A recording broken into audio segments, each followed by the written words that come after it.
Une bonne exposition est une leçon pour le regard. La phrase est de Walker Evans, le grand photographe américain auquel le Centre Pompidou consacre une rétrospective visible jusqu'à la mi-août, mais elle pourrait aussi s'appliquer au travail de commissaire de cette exposition, Clément Chéroux. Bonjour à vous. Bonjour. Louons maintenant donc Clément Chéroux d'être présent à Paris, puisque vous avez été nommé récemment au poste prestigieux de directeur de la photographie au MoMA de San Francisco, parce que c'est donc l'occasion pour nous de revenir sur cette exposition et sur le catalogue roboratif que vous consacrez à Walker Evans. À cette occasion, il y a quelque chose de nouveau à dire sur Walker Evans, ou il s'agit juste de célébrer ce travail et de le mettre en cohérence? Non, je crois que pour le public français, il y a du nouveau sur Walker Evans, puisque jusqu'à présent, on avait eu en France plusieurs expositions de petite taille ou d'expositions qui abordaient l'œuvre selon une période chronologique. On avait vu des expositions sur le voyage à Cuba au début des années 30. On a vu une exposition il y a 2 ans aux Rencontres d'Arles sur le travail pour les magazines, mais pas de grande rétrospective à caractère muséal qui, comme l'exposition du Centre Pompidou, présente 300 tirages d'époque venant des meilleures collections, puisqu'on a 35 prêteurs pour cette exposition. Donc d'exposition de cette ampleur, d'exposition avec cette exigence en termes de qualité de tirage, c'est du nouveau, il n'y a aucun doute là-dessus. Alors on va profiter de votre passage à Paris pour que vous nous commentiez quelques-uns de ces tirages, mais ça, ce sera dans la deuxième partie de l'émission. Auparavant, ni le catalogue ni l'exposition n'empruntent un chemin chronologique. Pourquoi ce choix? Alors, effectivement, il y avait eu plusieurs expositions qui abordaient l'œuvre de Walker Evans de manière chronologique, qui partaient des débuts, qui, si j'ose dire, saucissonnaient l'œuvre selon les grandes périodes. Le voyage à Cuba, le travail pour la Farm Security Administration. Donc avec ce fameux livre... Louons maintenant les grands hommes avec James Agee, les travaux pour le magazine Fortune, etc.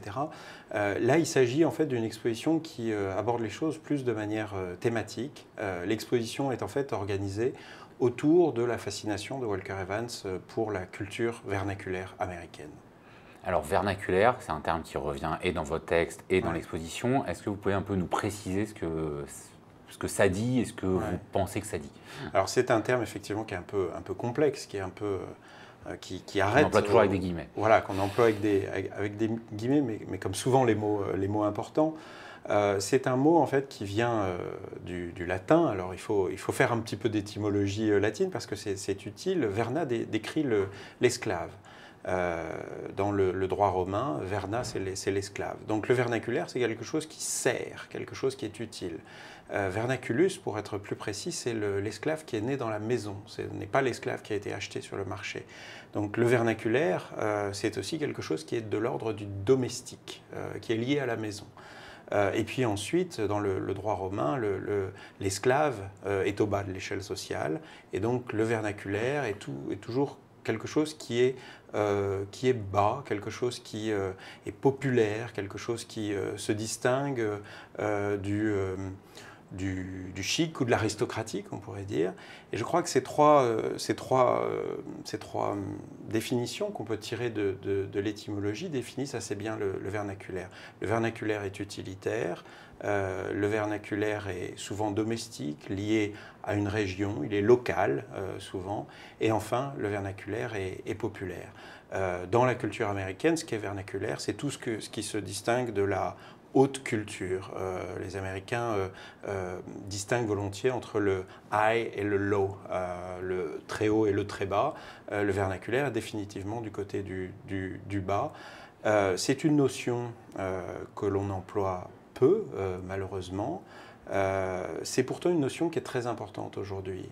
Dans une période où la globalisation a tendance à faire en sorte que tout ressemble à tout, heureusement qu'il reste du vernaculaire. C'est une notion finalement qui marque ce qui continue à nous distinguer dans un processus d'uniformisation globalisée. Donc je crois qu'aujourd'hui, encore, c'est une notion qu'il faut tenter de défendre précisément parce qu'elle résiste à un sentiment, un mouvement d'uniformisation. Et alors ce serait quoi à partir de là un style vernaculaire? Est-ce que c'est pas un peu contradictoire en soi ou est-ce qu'il s'agit à travers cette idée de style qui emprunte plutôt au vocabulaire des beaux-arts, Ouais. alors que le vocabulaire, vous dites bien, ça vient quand même, même du Lao, Ouais. de dire comme au fond a été la démarche d'Evans et Hadji dans Nous maintenant les grands hommes, alors qu'ils photographient au fond les métayers les plus pauvres Tout à assommés fait. par la crise des années 30, de montrer dans le Mhm. vernaculaire, dans le populaire, ce qui est équivalent aux grands hommes, voire les vrais grands hommes. En fait, je crois que l'exposition explique ça de manière assez simple. La première partie de l'exposition est consacrée au vernaculaire comme sujet. Ça montre tous ces sujets du vernaculaire qui ont fasciné Evans. Comment il a aimé photographier des devantures de magasins, des étalages dans les petites villes américaines, les signes, les enseignes sur les devantures de magasins. Donc ça, c'est vraiment le vernaculaire comme Oui, sujet. des bords de route. Les bords de route, les baraques en bois, les choses comme ça. Donc ça, c'est le vernaculaire comme Même sujet. c'est frappant dans l'exposition, des ordures. Tout à fait. Il va à pousser le bas jusqu'à l'ordure, jusqu'à photographier les caniveaux, les mégots, les canettes de Coca-Cola écrasées, etc., etc. Donc ça, c'est vraiment le vernaculaire comme sujet.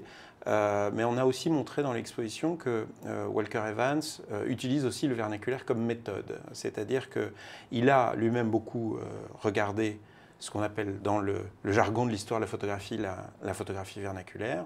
La photographie vernaculaire, c'est toute la photographie qui n'est pas d'art. C'est toute la photographie utilitaire, toute la photographie domestique, toute la photographie populaire, pour reprendre cette définition tripartite du mot vernaculaire.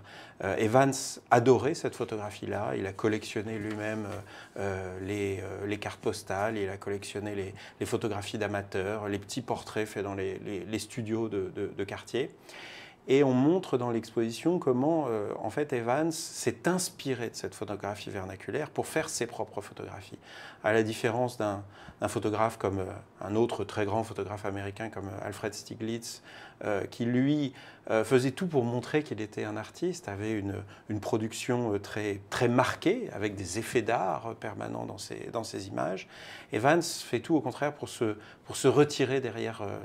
pour se retirer devant son sujet plutôt, pour laisser son sujet s'exprimer. Et il le fait en utilisant un modèle formel qui est celui de la photographie vernaculaire. Par exemple, lorsqu'il va photographier les petites villes américaines, il le fait depuis le point de vue d'un photographe de carte postale. Quand il va photographier des outils, il le fait comme s'il était un photographe de catalogue. Quand il va photographier des visages, il le fait comme un photographe de rue, par exemple. Et ça, c'est quelque chose qui est très particulier. Walker Evans est probablement l'un des premiers photographes de l'histoire de la photographie au XXe siècle à adopter un style qui est celui de la photographie non artistique, la photographie vernaculaire. Mais il le fait tout en étant un artiste. Et là, le paradoxe et probablement la difficulté à comprendre l'œuvre de Walker Evans, c'est que ça ressemble à une photographie qui n'est pas une photographie d'art, une photographie vernaculaire, mais pourtant c'en est une.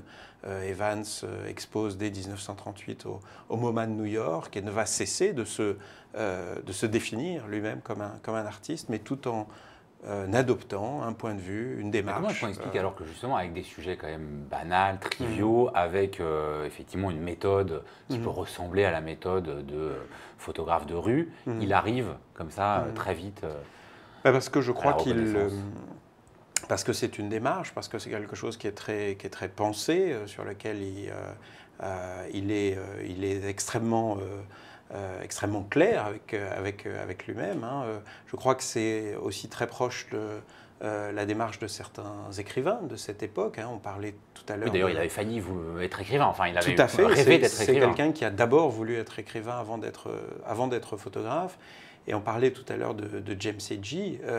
James Hedgie, dans le livre qu'il co-signe avec Walker Evans, Louons maintenant les grands hommes, ne cesse d'utiliser par exemple des morceaux de phrases employés dans les familles de métayers qu'il visite, des morceaux de phrases entendus dans la rue, à la messe, de citer les évangiles. On est exactement dans le même cas de figure où on emprunte des choses au quotidien, à la banalité, au populaire, à l'utilitaire, et on les utilise dans un cadre artistique pour produire une œuvre qui parlerait de la culture américaine. Mais alors je croyais que ce style particulier, et dont Walker Evans était l'incarnation, on appelait ça le style documentaire. Et là, vous dites non, Oui. c'est pas tout à fait ça. C'est un petit peu le parti pris de l'exposition, c'est de dire que Evans lui-même, à la fin de sa vie, a parlé de style documentaire en expliquant que cette notion était utiliser les formes de la photographie documentaire. Il cite notamment la photographie faite par la police, la photographie faite par un policier sur une scène de crime est une photographie documentaire. Elle sert comme document pour parler de cette scène de crime. Evans il dit très précisément, oui mais ça ressemble à un document, mais mes photographies elles ne servent pas pour rendre compte d'un crime.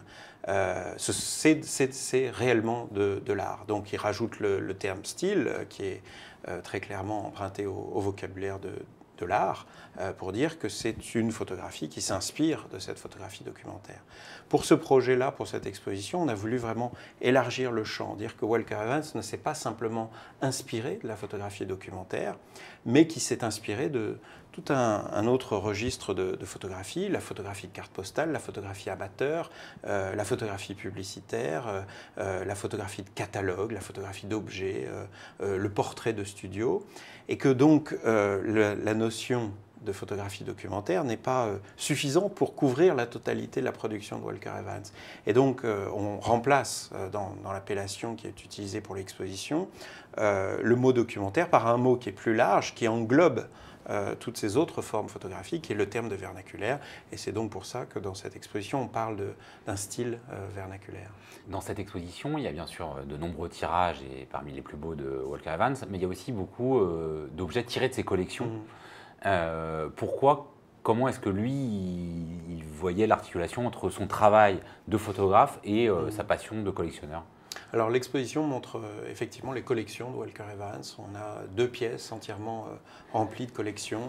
Evans n'a cessé de collectionner les cartes postales, les images populaires, les enseignes que parfois il photographiait et qu'ensuite au pied de biche souvent il allait voler pour les conserver dans sa... Oui, il a des belles plaques émaillées, on peut dire. Exactement. Dans sa collection, il a un certain nombre d'objets trouvés et arrachés au bord des routes américaines.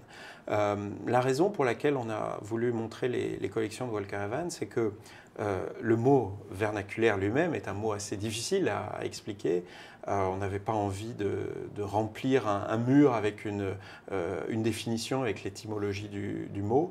Il nous a semblé plus juste en fait, de montrer ce qu'était le vernaculaire américain à travers les collections de Walker Evans. Donc ces 2 salles ont pour objet de faire comprendre au public ce qu'est le vernaculaire américain. Elles ont aussi pour objet de montrer que Evans continue à photographier par la collection ou continue à collectionner par la photographie. C'est-à-dire qu'on se rend compte qu'il collectionnait ce qu'il photographie et qu'il photographiait ce qu'il collectionnait. On a plusieurs cas dans l'exposition où on voit qu'il a photographié des enseignes ou des affiches et qu'ensuite il se les est appropriées. Et je crois que pour un certain nombre d'objets qu'il ne pouvait tout simplement pas s'approprier, la photographie était une manière de les collecter, d'en conserver la trace. Donc je crois que le lien pour lui entre la photographie et la collection était extrêmement important et extrêmement serré. Alors on ne va pas laisser le spécialiste de la photographie que vous êtes reparti à San Francisco, où il a été débauché sans lui demander auparavant de nous commenter quelques-uns des tirages de cette collection. On commence par ce qui est la photo sans doute la plus connue de Walker Evans, qui fait d'ailleurs la couverture du catalogue. Oui. Pourquoi est-ce que cette photo a eu un tel destin ? Alors c'est une photo qui est extrêmement forte, qui a été beaucoup publiée depuis l'été 36, date à laquelle elle a été réalisée. C'est un portrait qui représente la femme d'un métayer, d'un ramasseur de coton. C'est une image extrêmement simple. Elle me fait souvent penser par sa forme au portrait du Che par Alberto Corda. Une image extrêmement serrée, le visage de face. C'est finalement une sorte d'image photomaton, aussi simple qu'un photomaton. Il y a finalement très peu d'informations dans cette image. si on n'a pas la légende, si on n'a pas le contexte dans lequel elle a été réalisée, on sait peu de choses sur cette femme. Et je crois que c'est précisément sa simplicité qui fait que on a plus de facilité à se projeter dans cette image et à y voir une image des conditions de vie difficiles d'une certaine classe sociale américaine. Je crois que c'est vraiment cette simplicité, ce côté finalement extrêmement neutre de cette image qui a fait son succès. C'est une image que l'on montre dans l'exposition à travers deux variantes. On a deux tirages de cette image qui sont légèrement différents. Sur l'une, elle sourit plus que sur l'autre. Et on a absolument tenu à avoir ces deux tirages différents, puisque l'un est utilisé par Walker Evans pour son catalogue de l'exposition du MoMA en 1938, et l'autre est publié dans Louons maintenant les grands hommes avec James Hedgie. Il n'a pas choisi la même image dans les deux publications, donc c'est la raison pour laquelle il y en a deux dans l'exposition.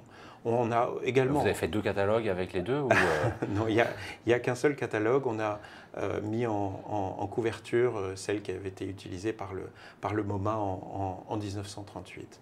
On a aussi rajouté dans l'exposition, et c'est un élément qui est extrêmement touchant, la voix d'Halimé Boroz, puisqu'on a retrouvé Donc, quel est le sujet de cette photo? Voilà, on a retrouvé un témoignage de cette femme en 1975, donc des années après avoir été photographiée par Evans. Deux reporters sont allés la voir pour qu'elle raconte cette expérience lorsque Walker Evans et James Hedgie étaient venus lui rendre visite. Et le témoignage est absolument fascinant. Elle raconte que quand ils sont arrivés, personne ne voulait leur parler parce qu'on pensait que c'était des espions russes. On était déjà dans les années 30 dans une période de grande angoisse vis-à-vis de l'URSS. Et puis elle a une phrase qui revient tout le temps au cours de l'interview. Elle dit, mais en fait, on lui pose la question, comment elle a réagi quand elle a vu l'image de se voir finalement... devenir une icône. Voilà, devenir une icône, mais aussi représentée dans une situation de vie difficile, les traits émaciés, fatigués, etc. Et elle dit, et elle répète cette phrase en permanence, mais vous savez, tout cela était vrai, tout cela était vrai. Et je crois que ça dit bien les images de Walker Evans, tout cela était vrai.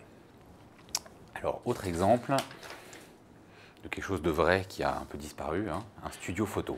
Oui, alors Walker Evans photographie beaucoup au début des années 30 les devantures de magasins. C'est quelque chose qui le fascine. Il est fasciné par la typographie des enseignes, la façon dont on va peindre le fronton du magasin pour attirer le regard. Et ici, à New York, il photographie un petit studio de coin de rue qui propose des portraits à 5 centimes, 5 cents pour des permis de conduire. Donc c'est une image de la photographie mise en boucle. Evans photographie ici cette photographie vernaculaire qu'il aime tant, cette petite photographie. Il dresse une sorte de monument à cette photographie vernaculaire à travers cette image. Alors on le disait tout à l'heure, Walker Evans avait rêvé au début de devenir écrivain, avait notamment voyagé en France, qui pour beaucoup d'Américains au début du XXe siècle incarnait le pays de la littérature, et admirait beaucoup notamment Baudelaire, mais aussi Flaubert. Oui. Et vous dites qu'il partageait avec Flaubert un souci de l'impersonnel, que ses portraits du métro peut-être... incarnerait aussi. En quoi? Oui, tout à fait. En fait, Evans, entre 1938 et 1941, fait une série de photographies dans le métro. Il s'installe dans un wagon de métro avec son appareil photographique caché sous son imperméable, l'objectif qui sort entre deux boutons, et puis un déclencheur souple dans la poche qu'il presse en fait à chaque fois que quelqu'un vient s'asseoir en face de chez lui.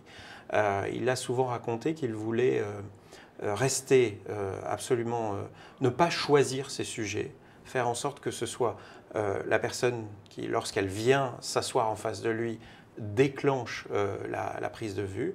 Là aussi, à l'inverse d'un photographe un autre grand photographe américain comme Alfred Stieglitz, qui aurait choisi ces sujets en fonction de leur beauté, en fonction de leur caractère, en fonction de leur faciès. Evans laisse les choses se faire d'elles-mêmes. Il a raconté avoir utilisé la cabine du métro finalement comme une sorte de machine automatique, avec une volonté de laisser l'auteur disparaître au maximum devant son sujet. C'est là où on rejoint l'impersonnalité de Flaubert.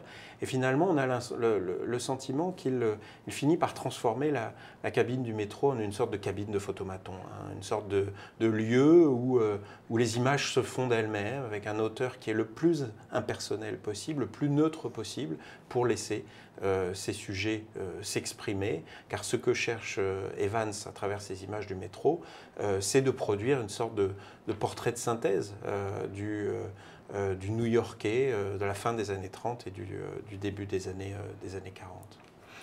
Alors une autre obsession d'Evans que le parcours thématique et de l'exposition et du catalogue permet de repérer peut-être davantage que si ça avait été très chronologique, c'est son obsession pour les signes, les typographies, les lettres.